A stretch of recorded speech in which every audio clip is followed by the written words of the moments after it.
Good morning. Good morning. Good morning. Welcome to Free Handly Made AU, My Autistic Life. My name is Nisi, and this is my channel. So, it's been a very busy 2 weeks for me, and I wanted to share what's been going on. I went to a women's gathering at a new church that's really a lot closer to us that my husband was wanting us to try. And it was Bible study and dinner with a bunch of women, and it went really, really well. Although I almost didn't go, but my husband told me to go. And I met 3 women that I hadn't met before, and out of the 3, one of them goes to the church, and the last 2 Sundays she has made a point to look for me and say hi to me. So that was nice, and I was able to be open to that. So that's progress for me. And then the last 2 Fridays, I have gone to the Knitters Bitterroot Guild, and they welcome crocheters. You don't have to be just a knitter. They welcome crocheters, and I went to that 2 Fridays in a row. Excuse me, I'm sorry. It's 6 a.m. here. Anyway, it went well, and I was able to get some more work done on my youngest daughter's beach cover-up, which I've had to put to the side for now because I'm working on a pumpkin for the winner of my sister-in-law's 2K celebration that happened this last Sunday. That's a lot of socialization for me. And then yesterday, when I went to drop off my father-in-law's check for the money that we pay every month for property taxes, he needed a ride to the parts shop for a part because he's building a midget race car, and I was not prepared for that, but I handled it pretty well, I think. But as proud as I am of my accomplishments of being able to put myself in a social situation, I am left feeling very tired. I'm exhausted. Also, I had 3 major appointments this week. Yesterday, and I say major because with little man and I being autistic, any social situation surrounding any kind of appointment is a major deal for us. But his first appointment was to get his hair trimmed yesterday, and I think we found the right barber. Little man is definitely a lot more comfortable with her now. He communicated with her very well yesterday, and he got the haircut of his that he desired, that he was happy with. Not too short.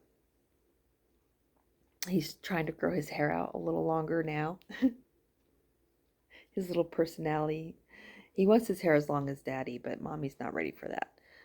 Well, for many reasons. One, he needs to be able to show us that he can take care of his own hair. Keep it, shampoo it correctly, rinse it out correctly, brush it, the basics, hygiene situations. Anyway, but it's definitely not short. We've never cut it too short because he can't handle it. Too much stimulation if his hair's too short. Anyway, so he's happy, and it went really well. Later on today at 2:30 is his dentist appointment with his new pediatric dentist, and I did not sleep last night very well at all because I have anxiety because the last dentist appointment we went to was an absolute 100% hands down nightmare. I even had to go out in the truck to cry. It upset me so bad. But this is supposed to be a better situation. This dentist came recommended from somebody that I know who has grandchildren with autism, and she basically is their caretaker because the mom works a lot. And so when there's appointments, she's the one that takes them. So there's that. And then tomorrow morning is my last post-op appointment, and I've got a couple concerns about my hip. Things happening with my left hip that didn't happen with my right hip in recovery. And I'm sure it's just my left hip was in way worse shape than my right, and that's why the recovery is a lot different this time around. But I just had, just some concerns, nerve pain type concerns. So there's that. So it's been a very busy 2 weeks going on. This will be 3 weeks of being in a lot of social situations and me not being home here at the ranch inside the cabin. Anyway, so which caused me to scroll YouTube this morning at the wee hours of 3 a.m., 4 a.m. And one of the channels I like to scroll when I can't sleep is my fellow autistic creators. I really like to support those channels. And one of the creators that I kind of binged on was Woodshed Theory. Sweet Claire. I really like Claire. I like how she shares her experiences as an adult with autism. So thank you, Claire, for opening up your world with your fellow autistics like myself and with non-autistics, neurotypical people. I think you bring a lot to the table, and I think you offer a lot to the world. And I think that your channel is helping to spread not just awareness, but acceptance amongst neurotypicals, as well as by showing how you are showing yourself grace and accepting your diagnosis and being okay with who you are teaching others how to accept themselves the way they are. So thank you for that, Claire. By the way, you guys, just a plug-in shout out for Miss Claire. She is so close to 3K. She is at 2,950 something subscribers, and it would be really awesome if those of you that follow my channel and have befriended me and watched me and have been a source of encouragement for me, if you would head over there and subscribe to her channel, watch a couple of her videos, comment, like, and subscribe, because I don't think you will be disappointed. I love Claire. One, she loves yarn, hello, and she crochets, hello, and she loves fur babies, and she likes to garden. And she's autistic. She had me at autistic. Anyway, I just, I like her authenticity.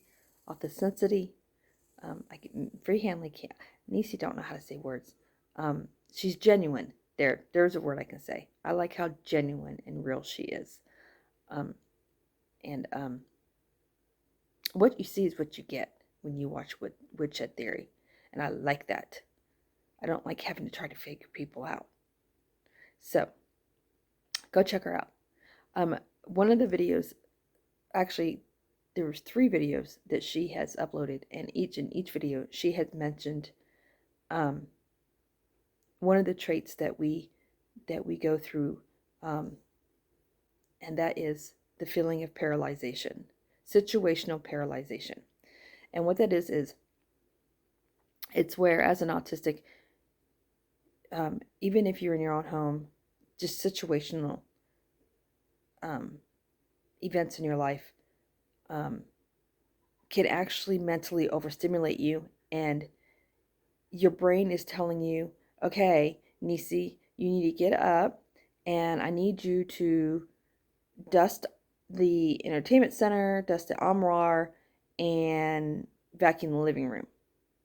And my brain is literally telling me, okay, get up and go and do, but my body will not move. Will not.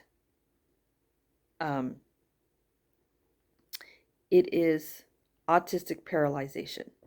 And it's a form of shutdown in a way.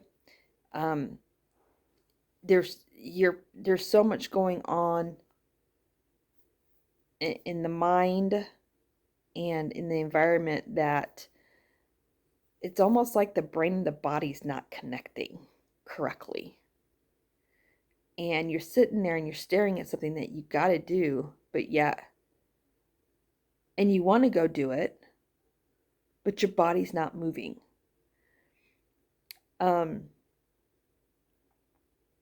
then before my diagnosis, I used to beat myself up so bad. Oh, you're just lazy. You're lazy. Just get up and go do it. What's your problem? I didn't understand why some things came so easy for other people, but not me. And then I got my diagnosis at the age of 45.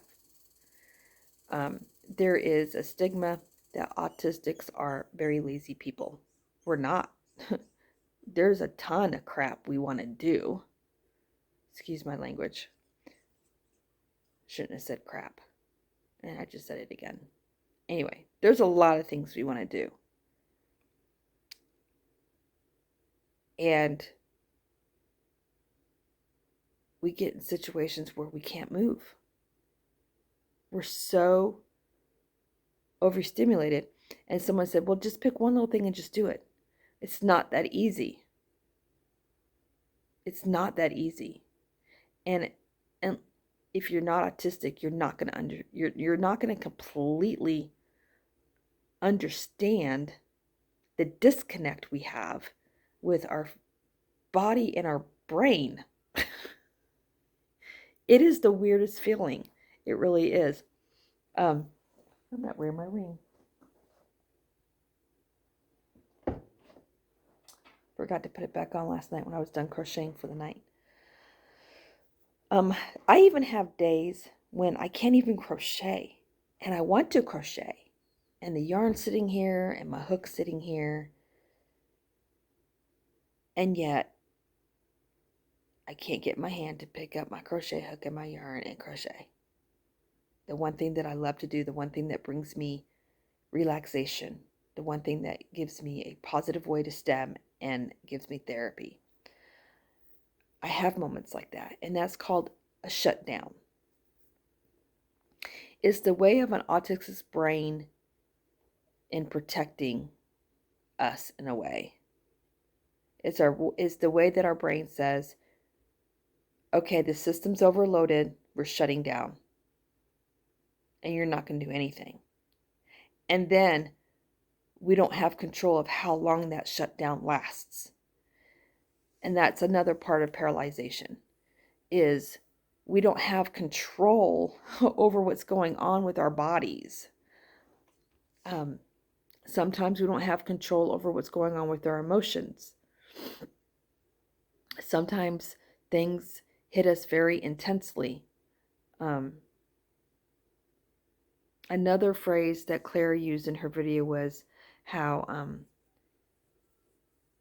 she would think that she and others would think she was a drama queen because she just reacted intensely to everything. That's an autistic trait. We do. A lot of us do react intensely to things. But then there's other autistics who don't react at all. So it's a spectrum for a reason. That's why they say when you meet one autistic person, you've only met one autistic person. Because although Claire and I are both adults and we're both autistic, and Gemma and I are both adults and we're both autistic, those are two of my favorite autism advocate channels that I watch a lot. We're all three of us are still, although we have similarities in our diagnoses, we're very, very different. Our experiences, although somewhat the same, can still be very intensely different, especially the way we react and we respond to stuff. But we can relate to each other, and I think that's why I watch them a lot, is because I relate. It's like it's relieving to know that I'm not alone. I'm not the only one that gets paralyzed and knows they need to do the dishes, and yet the dishes didn't get done. To have goals and want to reach those goals, but you haven't reached them. To know that someone else has a hard time when things change their routine or things don't go as planned, and then they're stuck doing nothing because they're on this hamster wheel that has thrown them off because something disrupted what was supposed to happen for the day. So, but also to know that they were able to still do at least one thing that day, and which means they were able to move forward.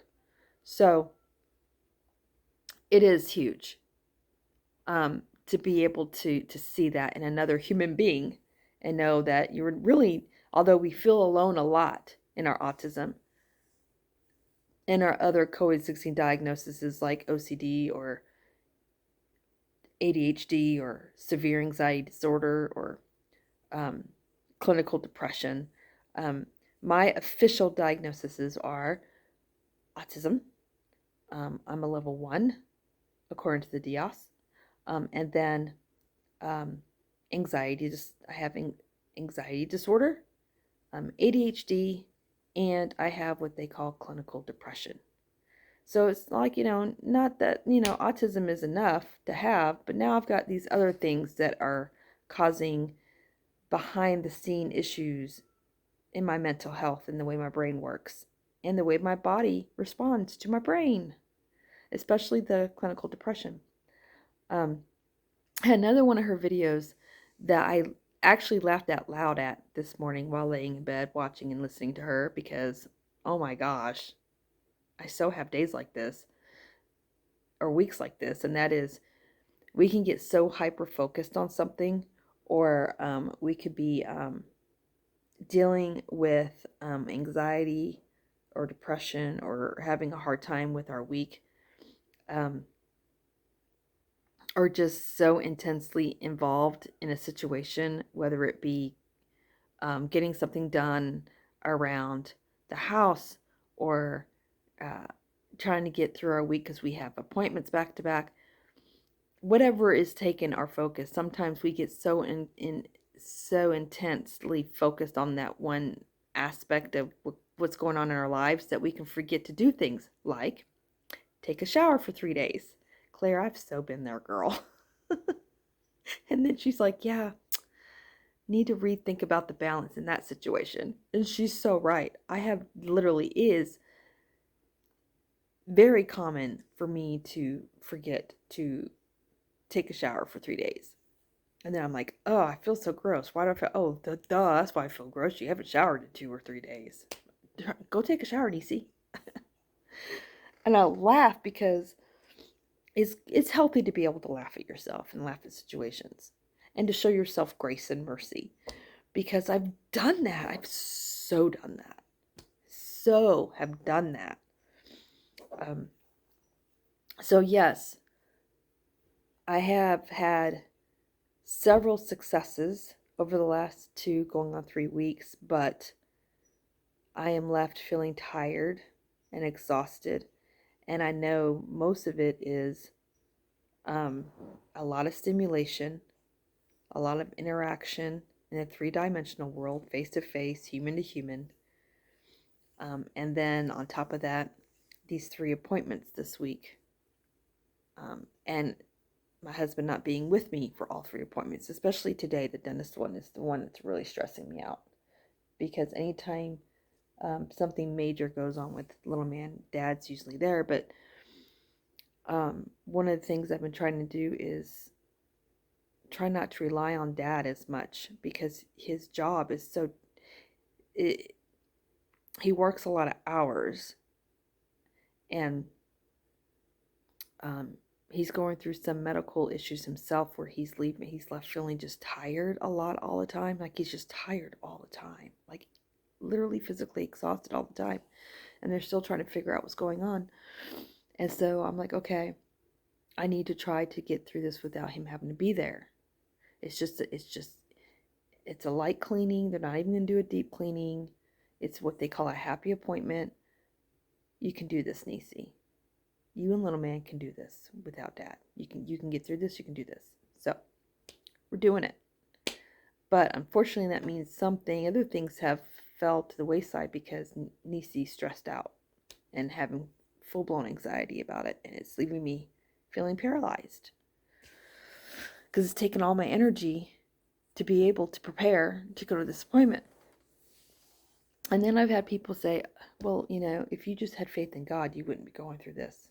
It has nothing to do with my faith in God. It really doesn't. It doesn't. My faith in God is good.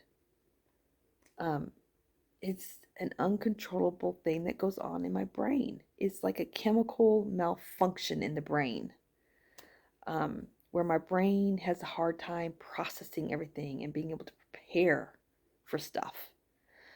And I pray, and I read my Bible, and so, and I try not to get upset when people say stuff like that to me because I know they don't mean to be insensitive. They really don't. But it comes across as being insensitive to somebody. And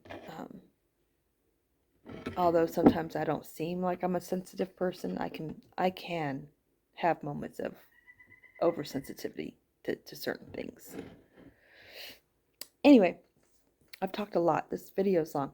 So I just had these thoughts in my head, and after watching Claire this morning, I think I binged on like 3 or 4 her videos. I'm like, man, I'm going to share my experience because I totally relate to what she just said in every single one of these videos. And I haven't done a video like this in a while. So I figured it was time. Usually I share my experience with my autism on lives, but I haven't done that lately. Actually, yes, I did. The last live I did. But I'm not going to be doing that here in the future because I'm not going to be doing scheduled lives anymore. So I'm going to end this video with addressing a couple of emails. I got a couple of emails from some YouTube friends of mine that are just worried about me and concerned about me because I'm not doing lives anymore, and they don't understand why I'm not doing lives anymore. And I did a whole video on why I'm not doing lives anymore. I am a very inconsistent person, and if you've been following me for the last year and you've been paying attention to how many uploads I do a week or a month, how many lives I do in a week or a month, you will see that I'm very inconsistent. I may go and I may upload 3 or 4 videos in 1 week. Sometimes I'll upload 3 videos in 1 day, and then you won't see another video for 2 or 3 weeks. I'm very inconsistent. That is one of my traits. I try to improve my consistency rate, but it's not my strong point. And going live is almost like being physically face-to-face with someone and having a conversation.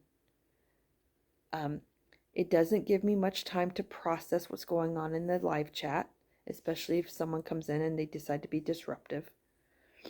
I can get in situations where I feel uncomfortable because I'm not quite sure how to take what's been written in the live chat. Um, I've had people notice that I was uncomfortable in a live before and had messaged me after the live was over and asked me, are you okay? I noticed that you were feeling uncomfortable in this live today. So there are people who can read me really well and can see these things. I'm sorry, my eyes are like really dry today, probably because I haven't slept in 3 days. So with that said, it can be a lot of I don't have time to process slowly like I need to in a lot of those situations, and I have to be able to act on the cuff, and I'm not good at doing that.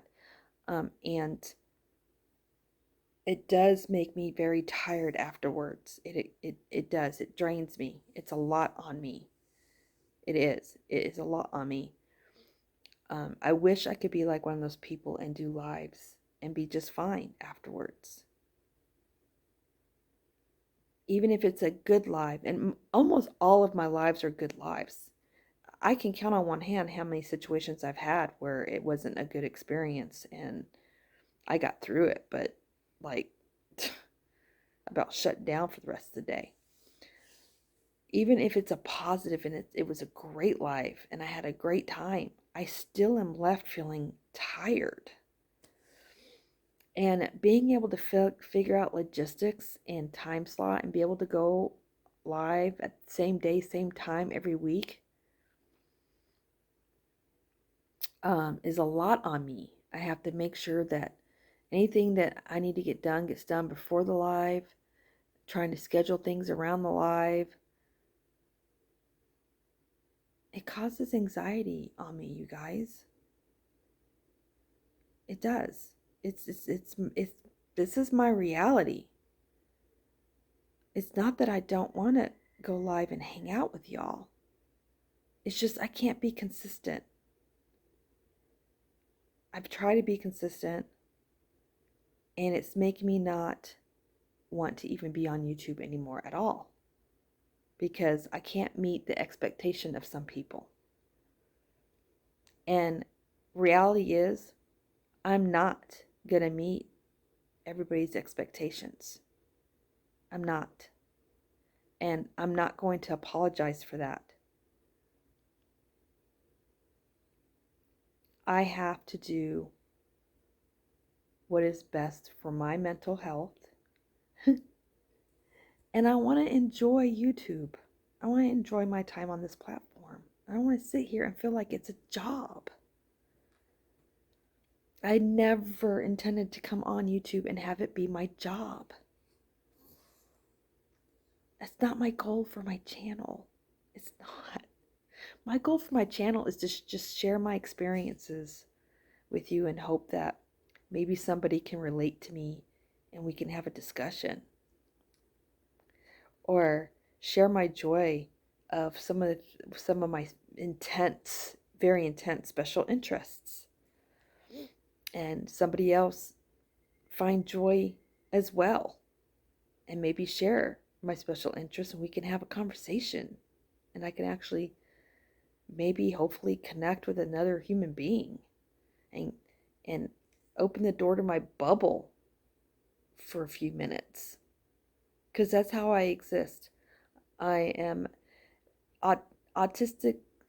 Can be very isolated in the world, in this world that we live in. And I always have said, and I still, even after my diagnosis, I just feel like I have my own little world. I'm in my own little bubble, floating through life, watching others as if I'm watching TV. It's exactly how I feel most of the time. And that can be a very lonely place. And even though most of the time I'm okay with being an introvert and not really reacting with people, there's still a part of me that does need that connection and need to be able to have conversations with other human beings. But unfortunately, I'm not a consistent person.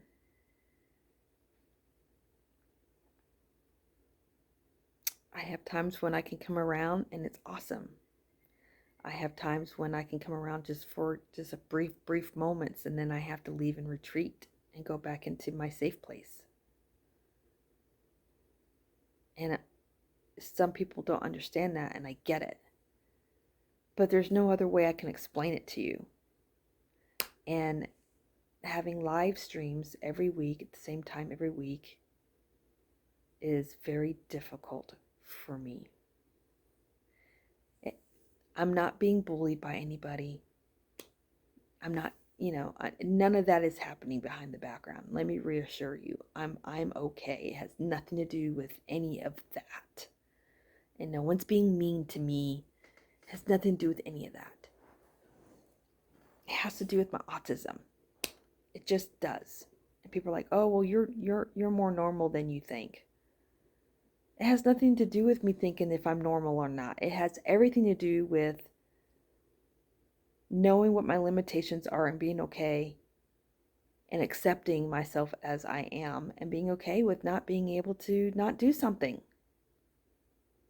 And I just can't go live on a regular basis. I've tried for a year, actually over a year. It's been about a year and a half that I've tried. And I don't like it. There you go. Bottom line. I don't like stressing myself out to meet that schedule. I have to make sure that my day can be as flexible as possible. I have enough things on my plate and expectations that I have to meet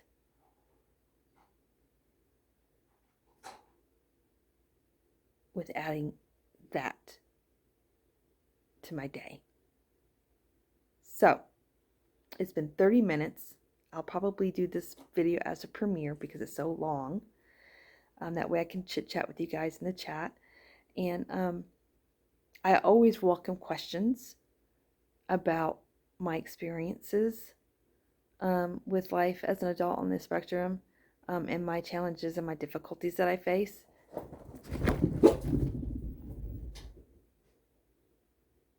My dogs saw something and they're investigating. So with that, so if you have questions, absolutely feel free to reach out. I don't mind questions. And I didn't mind the questions about why I'm not going live. Are you okay? That warmed my heart because it told me that, because sometimes when you have subscribers and you have YouTube friends, you don't really know, do they really care about you? Do they really care about you? If you just disappeared off YouTube for like a month, would anyone really know that you're missing? So it showed me that, yes, people actually do care about me. And it warmed my heart. And I want to say thank you for the emails. And all of you that have emailed me, you know who you are. Yes, I am okay. It has nothing to do with any bullying or anyone being mean or anyone trying to go live on top of my life on purpose. And it's none of that drama. I reassure you, it's not. It's me. It's 100% me. See. So, I hope you guys have a great rest of your week. I'm hoping to do another video this week and upload, but I can't promise anything. Honestly, Nisi's channel is very random. Just like my brain is very random. What you see is what you get. Show yourself some kindness and some grace and some mercy. Know that you are enough right where you're at in this moment in time. Accept yourself and love yourself. And always remember, dare to be you and dare to be different. Love from Montana. Bye, everybody. I love you.